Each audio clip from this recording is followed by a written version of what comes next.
Pereira, trabalho com literatura e hoje nós vamos falar de um dos mais ricos e belos momentos da nossa história literária, que é o modernismo. Lembrem que o modernismo ele passa aqui no Brasil por 3 momentos distintos. O que chamamos de primeira fase, que vai ali de 1922 até 1929. O segundo momento, que vai de 1930 até 1945. E um terceiro momento, que alguns já chamam de pós-modernismo, que vai de 45 a 56, certo? Hoje nós vamos falar do segundo momento, da segunda fase. E aí é bom a gente entender o que é que tínhamos na segunda fase. Bem, segunda fase é exatamente na era Vargas, né, minha gente? E aí observem, história e literatura não sempre juntas. Você quer entender bem a literatura, você precisa entender o contexto histórico, social. Certo? Por quê? Porque todos os valores, anseios, medos, preocupações, descobertas daquele tempo vão aparecer nos livros, mesmo quando são livros de ficção, certinho? E aí, então, o que é que nós temos? Que contexto histórico é esse? Bem, aqui no Brasil nós estamos vivendo a era Vargas, é ditadura, tá certo? E uma ditadura que vai perseguir muito alguns dos nossos autores, é momento de cangaço, o Nordeste começa a gritar, mostrando suas dores, suas mazelas, e aí o cangaço vai ser o grande momento no Nordeste aí, tá certo? Inclusive, minha gente, é bom conhecer um pouquinho de cangaço, né? Depois, vamos ter ainda, falando agora do mundo, a quebra da Bolsa de Nova York, no finalzinho da década anterior, vai causar uma grande recessão nos Estados Unidos. Então, desemprego, fome, e isso tudo vai desembocar na Segunda Guerra Mundial. Sim, porque durante toda a década de 30, o nazifascismo vai dar passos largos na Europa. Resultado disso, Segunda Guerra Mundial. E aí, a Segunda Guerra Mundial, que começa em 1938, vai ser muito pensada pelos os nossos poetas dessa fase, tá certo? Mas vamos à questão? Bem, a primeira questão diz assim: assinale a alternativa que pode ser relacionada à segunda fase do modernismo. Letra A. Propõe a reescrita da nossa história e da nossa literatura de forma crítica e valorizando a nossa cultura. Pessoal, quem vai propor reescrita da nossa história, reescrita da nossa literatura, são os autores da primeira fase, principalmente aqueles que faziam parte do movimento Pau-Brasil, Mário e Oswaldo de Andrade, tá certo? Segunda fase tem outras preocupações. Quais preocupações? Preocupações sociais, preocupações históricas, tudo bem? Letra B. As personagens passam a ser pessoas simples, do povo, com seu jeito de falar, seus dramas pessoais e suas angústias, dando-se destaque ao folclore. Epa, folclore? Não, estava tudo tão certinho, né? A questão estava toda bonitinha, realmente, tudo certo. Mas essa palavra folclore e depois alegria, não. O que esses autores vão mostrar é um Nordeste completamente empobrecido no que diz respeito a grande parte de seu povo, certo? Vai se denunciar aí o coronelismo, que era e é uma grande peste do Nordeste, a fome, a miséria, que são resultados não da seca, mas das injustiças sociais. Então, esses autores eles vão ter esse olhar para mostrar essas mazelas, essas tristezas, a fome, e não alegria e folclore. Tudo bem? Cortemos a letra B, passemos para a letra C. O leitor é obrigado a confrontar-se com a miséria, a violência, as injustiças, as desigualdades sociais e pensar sobre suas causas e efeitos em um processo de desconstrução e reconstrução de conceitos e visões de mundo. Tudo bem? Tudo bem. Letra C. Certo? Miséria, violência, injustiças, desigualdades sociais. Isso, durante muito tempo, se quis e se fez com que o povo pensasse como sendo uma consequência da seca, certo? E a seca era uma questão natural e culpa de Deus. Esses autores vão dizer, não, tem isso não, viu? Na verdade, a seca pode ser uma questão natural, mas a fome e a miséria nada tem a ver com a seca. Por quê? Porque tem gente no Nordeste, como os fazendeiros, os coronéis, que vivem muito bem, obrigado, na mesma seca. Então, a seca não atinge igualmente a todos. Por isso que temos aqui construção e desconstrução. Por quê? Porque esses autores vão fazer com que o leitor desconstrua essa ideia de que a seca era a grande causa da miséria e da fome e construa uma ideia com a conscientização social maior. Perceberam porque é que esses livros são tão importantes? Nenhum nordestino poderia deixar de ler, viu? Fica só o aviso. Letra D. Qual o problema na letra D, então, se a letra C é a correta? O Nordeste é o principal cenário para estes romances. Sim. E aí de forma um tanto regionalizada, porque cada autor vai falar do seu lugar. Então, Graciliano Ramos fala de Alagoas, Raquel de Queiroz fala do Ceará, José Lins do Rego, fala da Paraíba e de Pernambuco, Jorge Amado fala da Bahia, Érico Veríssimo fala do Rio Grande do Sul, certo? Érico Veríssimo, inclusive, é o único que não vai ambientar suas obras no Nordeste. Mas o Nordeste passa a ser esse principal cenário, porque, observe, todos os outros vão falar do Nordeste. Os autores retratam seu povo, sim, correto, e fazem críticas contundentes ao cangaço? Não fazem críticas contundentes ao cangaço, tá certo? Eles apenas fazem com que você olhe também para o cangaço e entenda algumas nuances. A indolência de sua gente? Não, minha gente, não fala de indolência de sua gente. Principal causa da miséria. Então, esse povo é miserável porque é preguiçoso? Não. Os autores vão colocar de uma outra forma, tá certo? Então, a gente já viu porque está errada a letra D. Letra E. Qual o erro? Há uma enorme vontade de construir uma nova literatura que seja genuinamente brasileira e que afaste-se dos modelos europeus. Quem fez isso? Os autores modernistas da primeira fase. Ou seja, aqueles autores que ficaram conhecidos como autores de fase de construção do modernismo no Brasil, de implantação do modernismo no Brasil, tá certo? Esses não estão preocupados com isso. Sendo assim, letra C de como é gostoso estudar literatura, certo? Certo. Vamos para a próxima questão, e aí eu trouxe um textozinho de Graciliano Ramos, do romance Vidas Secas, e diz o seguinte, chape, chape. As alpercatas batiam no chão rachado. O corpo do vaqueiro derriava-se, as pernas faziam dois arcos, os braços moviam-se desengonçados. Parecia um macaco. Vivia longe dos homens, só se dava bem com os animais. Os seus pés duros quebravam espinhos e não sentiam a quentura da terra. Montado, confundia-se com o cavalo, grudava-se a ele, e falava uma linguagem cantada, monossilábica e gutural, que o companheiro entendia. A pé não se aguentava, pendia para um lado, para o outro lado, cambaio, torto e feio. Aqui temos um trecho de um outro livro, uma obra pré-modernista, inclusive é a obra que abre o pré-modernismo no Brasil, lá em 1903. Os Sertões, de Euclides da Cunha. Então, diz o seguinte, o sertanejo é, antes de tudo, um forte. Não tem o raquitismo exaustivo dos mestiços neurastênicos do litoral. A sua aparência, entretanto, ao primeiro lance de vista, revela o contrário. Falta-lhe a plástica impecável, desempenho, a estrutura corretíssima das organizações atléticas. É desgracioso, desengonçado, torto. Hércules Quasimodo reflete no aspecto a fealdade típica dos fracos. O andar sem firmeza, sem aprumo, quase gigante e sinuoso, aparenta a translação de membros desarticulados.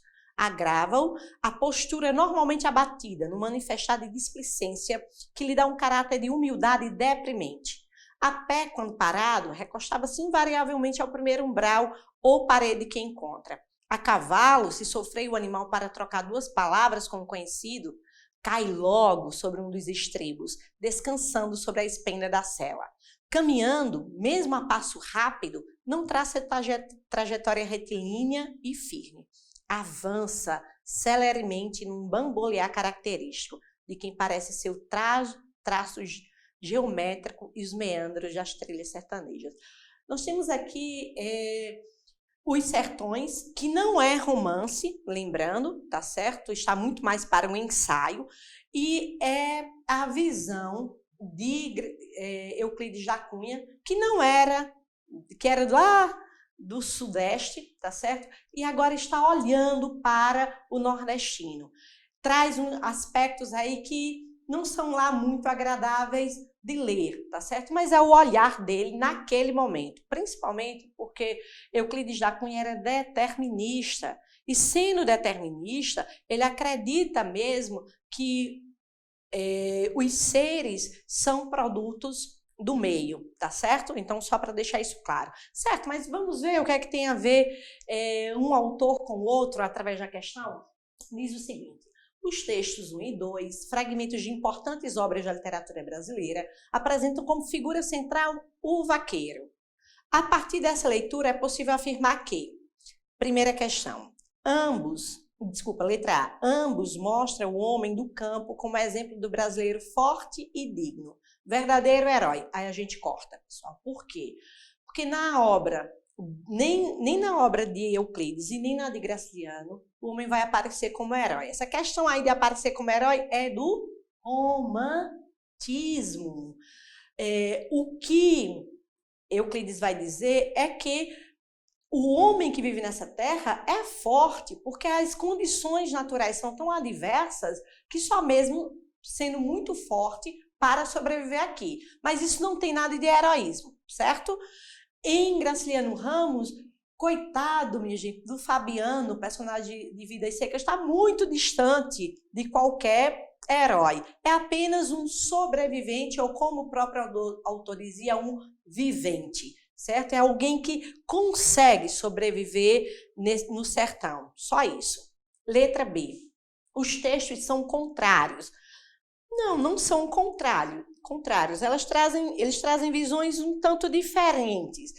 Nós vamos encontrar uma visão muito mais humanizada e mais próxima em Graciliano Ramos, tá certo? Até porque Euclides é positivista, é determinista e mantém um certo distanciamento, tá claro? Então, mas dizer que os textos são contrários, não. Ainda diz, pois enquanto o modernista Graciliano Ramos busca a exaltação do vaqueiro, não busca exaltação coisa nenhuma. O que Graciliano quer é dizer, é assim o vaqueiro. E sabe por que ele é assim, tão animalizado? Porque faltam-lhe as condições básicas de dignidade, porque falta-lhe educação, boa alimentação, condições justas de moradia. Então, se você tira a dignidade do ser, fica pouco de humano e fica muito de animal. É isso que ele está mostrando, tá certo? Ele está apontando aí para as questões sociais, certinho? Então, não de exaltação. Passemos então para a letra C. A letra C diz, embora de momentos distintos da literatura brasileira, sim, veja, Euclides, Os Sertões, 1903, Graciliano, Vidas Secas, já década de 40. Há uma aproximação entre os dois textos, já que ambos fazem o leitor identificar o modo do vaqueiro usar o corpo, a vida, a situação social e a identidade do indivíduo. Identidade aqui, ainda que ele faça parte de um grupo, tá certo? Mas ele mostra aquele ser, aquele indivíduo dentro de um grupo social. Por quê? Porque os dois autores, eles não vão conseguir perceber o indivíduo de forma isolada, mas sim dentro de um contexto histórico social. Então, correto, a letra C. Essa descrição do corpo e dos gestos é só um recurso que os autores usam para fazer você, leitor, entender melhor, certo? Mas aí alguém está dizendo, Mônica, analisa a letra D, vamos ver? É facilmente perceptível a visão determinista que marca o caráter naturalista dos dois textos. A gente já corta, né, minha gente? Não tem esse caráter naturalista. Depois diz, através das zoomorfizações, nós vamos encontrar no naturalismo. E o que é a zoomorfização? Dá características de animais aos seres humanos. Aí você diz, mas os dois aproximam. Sim, aproximam, mas devido a aspectos sociais e não biológicos, certo? Então não é zoomorfização. Letra E, embora se descreva a forma com que o vaqueiro se relaciona com o espaço físico através de seu corpo, os textos não sinalizam para qualquer outro aspecto social. É só aspecto social que nós vamos ver aí, certo? Então, letra C, segunda questão. Passemos então para a próxima e começa aí com um texto, uma tirinha da Mafalda, né, nossa velha conhecida Mafalda, diz o seguinte: Mafalda conversando com a amiga. Não estou entendendo, com um amigo, desculpa. Não estou entendendo, Miguelito. Que história é essa de ficar sentado esperando alguma coisa da vida? É isso mesmo. Vou ficar aqui sentado esperando a vida me dar alguma coisa. Mafalda olha para Miguelito e não enxerga, né, minha gente? Será que o mundo está assim porque está cheio de Miguelitos? Bem, continuando. Temos agora um texto, um dos mais conhecidos, é um texto de Drummond, No Meio do Caminho, que diz o seguinte: no meio do caminho tinha uma pedra. Tinha uma pedra no meio do caminho. Tinha uma pedra. No meio do caminho tinha uma pedra. Nunca me esquecerei desse acontecimento da vida de minhas retinas tão fatigadas. Nunca me esquecerei que no meio do caminho tinha uma pedra no meio do caminho, no meio do caminho tinha uma pedra. Eu sei que já tem alguém aí pensando, Mônica, que texto bobo, mas que besteira. Não, minha gente, não. É um texto muito importante e de uma profundidade imensa. Eu poderia dar uma aula inteira só falando desse texto. Mas como não temos muito tempo, vamos analisar aqui alguns aspectos. Observem. No meio do caminho, o que seria esse caminho? Vamos pensar nesse caminho como sendo a vida, certo? Ora, então você vai pela vida, muito faceiro, bonitinho, e aí encontra uma pedra. O que é essa pedra? São todos os problemas, todos os empecilhos, todas as dificuldades, as limitações que encontramos vida afora. Todos nós já nos deparamos com uma ou muitas pedras no meio do caminho, correto? Correto. Veja que já não parece agora tão bobo. E aí ele começa. No meio do caminho tinha uma pedra no meio do caminho, tinha uma pedra. Epa, que repetição é essa? Observe que eu poderia começar este verso aqui. Tinha uma pedra, certo? Ou aqui, tinha uma pedra no meio do caminho. Ou poderia começar lendo a partir daqui. No meio do caminho tinha uma pedra. Ou será que esse tinha uma pedra é o início para este verso aqui? No meio do caminho tinha uma pedra no meio do caminho. Se você, ao encontrar um problema diante da vida, você parar e ficar apenas reclamando, porque eu tenho um problema, porque eu tenho um problema, porque eu tenho um problema, você não vai chegar a lugar nenhum. E pior, vai chegar um momento em que você nem vai saber onde aquele problema começou. É o que Drummond está mostrando aqui. Você não sabe se o verso começa aqui, se começa aqui, ou se começa aqui, no meio do caminho, tinha uma pedra. Ou se começa aqui, tinha uma pedra no meio do caminho. É Drummond dizendo, a vida precisa de ações e não de reclamação, de ficar lá, porque no meio do caminho tinha uma pedra, certo? Nunca me esquecerei desse acontecimento na vida de minhas retinas tão fatigadas. Se ele já tem as retinas tão fatigadas, é porque ele já não é uma criança, já não é um jovem, já viu muitas coisas, já viu tantas coisas que seus olhos estão cansados. No entanto, chega ao final da vida, a velhice, ainda repetindo que tinha uma pedra no meio do caminho. Bem, o que é que Drummond está dizendo aí? Encontrou uma pedra no caminho? Se desvie e vai embora. Pule a pedra e vai embora. Imploda a pedra e vai embora. Pegue a pedra, jogue na cabeça de quem não presta e vai embora. Enfim, minha gente. Não, nada de incentivar a violência. Estou apenas dizendo que para Drummond, você precisa seguir, certo? Então é poema para a gente pensar sobre a vida, sobre as nossas ações, sobre o nosso comportamento diante das dificuldades. Continuemos, pois. A tirinha e o poema representam diferentes formas de expressão. Ainda assim, é possível identificar em ambos um olhar infantil para os problemas da vida adulta, não. Com leveza e humor. E, gente, Drummond é o poeta da escavação do real, do questionamento. Nada é leve em sua poesia, nada. Ler Drummond é sempre mergulhado de forma muito profunda no ser humano, na sua essência e no mundo que o rodeia, tá certo? A reflexão sobre a postura do indivíduo diante da vida e seus desejos e dificuldades. Aí sim, é poema para refletir sobre nossa vida, sobre os nossos desejos e sobre as nossas dificuldades. A abordagem da temática com tempo e espaço bem definidos, não há espaço nem tempo definido. Os poetas da segunda fase do modernismo são poetas universais. Isso significa dizer que aquilo que Drummond disse lá em 1940 continua valendo para nós hoje, em 2000. É só você pensar quais têm sido as minhas dificuldades, certo? E quais têm sido minhas ações, certinho? Então, é atemporal, é universal. Letra D, a busca de uma temática que foge aos problemas cotidianos. A poesia de Drummond está muito centrada no cotidiano, certo?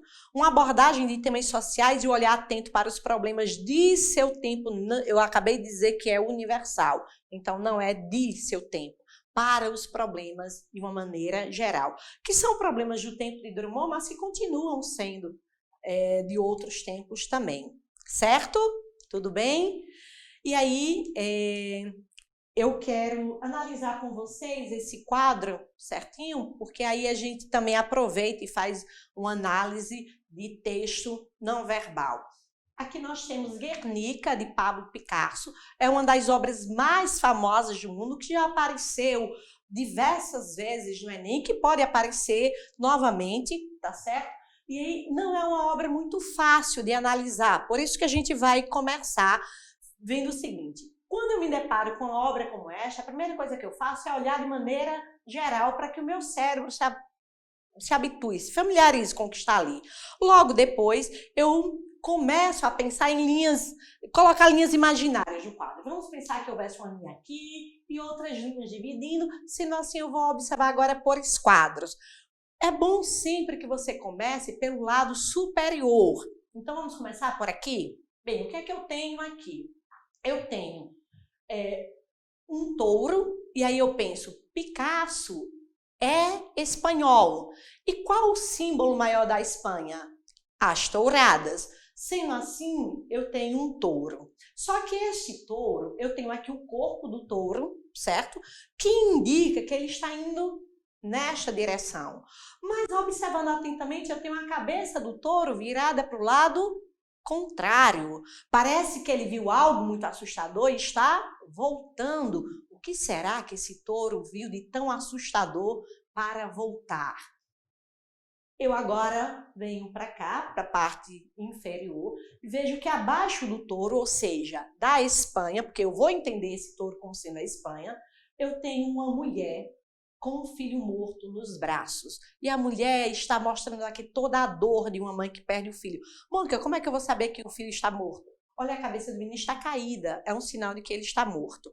Picasso, ele se inspirou aqui na Pietà de Michelangelo, tá certo? Aquela lindíssima escultura em que Nossa Senhora tem o corpo de Jesus Cristo morto nos braços. E aí eu tenho toda a dor de uma mãe com o rosto virado para cima, como que a gritar pela morte do seu filho. Agora eu entendo, então, por que é que o touro está voltando. O que ele viu lá na frente, por isso que está voltando, tem a ver com dor, com morte.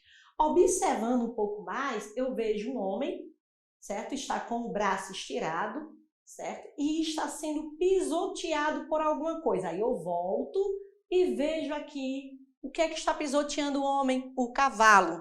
O cavalo, ele mostra os dentes para o touro, para a Espanha. A língua deste cavalo é uma espécie de ponta de lança, o que torna ainda mais ameaçador.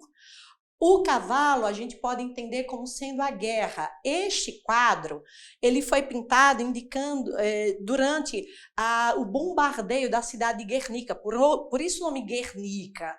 E Picasso ele estava na França nesse tempo, certo? Em Paris, vai saber desse bombardeio. Por isso que o cavalo vai ter esse corpo aqui como se fosse formado de jornais. São as notícias de Guernica que eram espalhadas para o mundo inteiro. tá certo? E aí esse cavalo, que é a guerra, está pisoteando o homem está morto. Vejo o outro braço. Trazendo aqui, eu vejo que ele tem na outra mão uma espada e que a espada está quebrada, sinal de que foi derrotado. Mas é também uma flor. A flor é quase imperceptível, porque a flor simboliza a vida. É Picasso dizendo, em uma guerra, a vida quase se apaga, a vida fica um tanto imperceptível, certo? Eu tenho uma lâmpada aqui, no entanto, essa lâmpada ela quase não ilumina o quadro, há uma escuridão terrível de guerra. Por isso que é necessário que venha alguém.